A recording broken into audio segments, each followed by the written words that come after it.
Morning, everyone. So last night, Mob Crew dropped a video basically implying that the camera at the neighbor behind Sebastian Rogers' home, the footage from the screenshot that Steve Fisher shared online of the back of the Proudfoot's home, the view of that the night of February 25th into February 26th, detects motion, or at least could have just been enabled when motion was detected. Now, Steve Fisher initially dropped this photo on X of the back of the Proudfoot's home. He blurred it out initially, and a lot of us were confused. Why did you blur it out? But now Mob Crew is touching on the fact that the time from this specific screenshot is interesting because it's so random, 3:06. So Mob Crew is wondering what specifically caused Steve Fisher to screenshot the video footage from that specific time. So Mob Crew asked AI, what type of camera did this footage likely come from? And he got this right here, this information on the screen. And it came back as being likely from the Ring Spotlight Cam series, which records video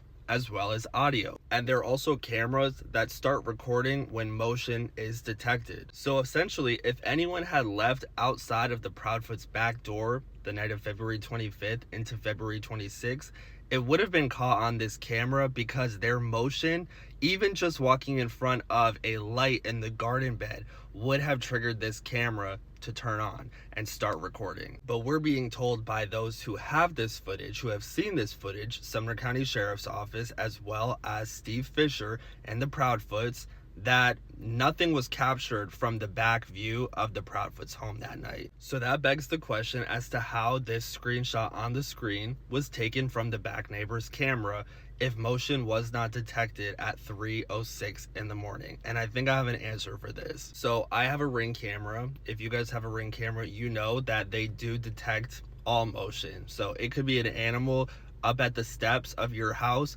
and that will trigger the camera to start recording. A car could drive by, that will trigger the camera to start recording based on how your settings are set up. Now, I looked at my Ring camera from last night, and there was no motion detected on my Ring camera whatsoever. But as you can see right here, the Ring camera automatically checks in every hour at night. I'm not sure if this was a setting that I turned on or if this is just how Ring cameras are set up.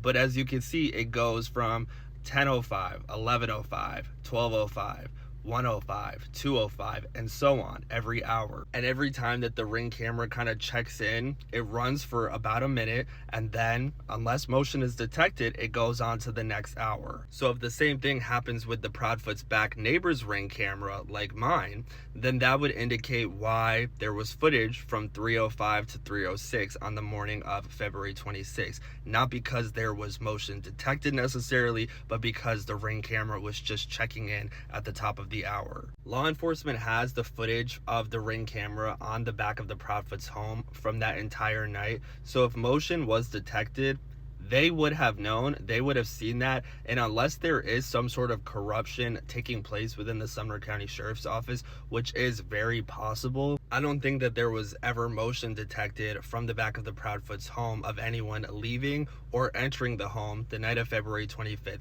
into February 26th. Just like there's not footage of Sebastian or anyone else leaving the home by way of the front door. I truly feel like law enforcement, Sumner County Sheriff's Office dropped the ball on this case at the very beginning, and the only way that we are going to be able to reel this case back in and get any sort of leads, new information, and tips regarding what happened to Sebastian Rogers and where he could be and by the hands of who, the case needs to be turned over to the FBI to get a new, fresh set of eyes on this leading the investigation, because the Sumner County Sheriff's Office is missing something. They're hiding something. They're choosing to not look into something. Whatever it may be, they're not doing enough to find Sebastian and what happened to him. And that is what we need at this point.